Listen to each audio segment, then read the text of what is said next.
এই মুরগির রান্নাটা যে কি মজা হয়েছিল, আপনারা না রান্না করে খেলে বুঝতেই পারবেন না। আসসালামু আলাইকুম, welcome to my another video. প্রথমে যেটা করেছি, মুরগির মাংসগুলোকে ছোট ছোট করে কেটে ভালো করে ধুয়ে পানি ঝরিয়ে নিয়েছি। তারপর তার মধ্যে কতগুলো পেঁয়াজ কুচি, আদা বাটা, রসুন বাটা, দুটো দারচিনি, দুটো লং, দুটো এলাচ, হাফ চা চামচ গোলমরিচ গুঁড়া, হাফ চা চামচ গরম মশলা গুঁড়া, পরিমাণ মতো হলুদ, পরিমাণ মতো লাল মরিচের গুঁড়া, পরিমাণ মতো ভাজা জিরার গুঁড়া, যা যা আমার মশলা ছিল হাতের কাছে এগুলো আমি নিয়ে নিয়েছি। পরিমাণ মতো লবণ, আপনারা চাইলে আপনাদের ইচ্ছা মতো আরও কম বেশি মশলা অ্যাড করে নিতে পারেন। আমি মাংসগুলোর ভিতরে একটা লেবুর টুকরো নিয়ে সেটার রসটা চেপে নিয়েছি, তারপরে সেখানে খাবার তেল মিক্স করে এবার মাংসগুলোকে আস্তে আস্তে মেখে নিলাম।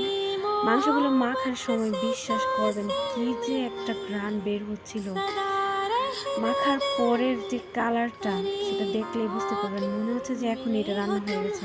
তারপর চলে গেলাম চুলায়, তো চুলায় গিয়ে একটি কড়াই বসিয়ে দিলাম। তারপর এই মাংসটার যে লুকটা জাস্ট দেখেন, দেখেই লোভ লাগতেছে।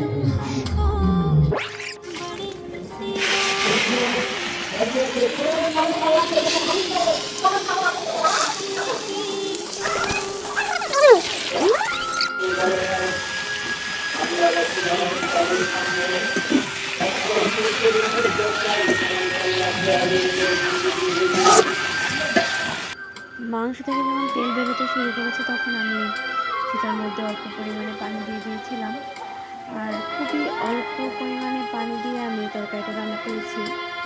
তো তরকারি রান্নার পরে জাস্ট লুকটা আপনারা দেখেন কতটা সুন্দর লাগছে, কতটা ইয়ামি লাগছে।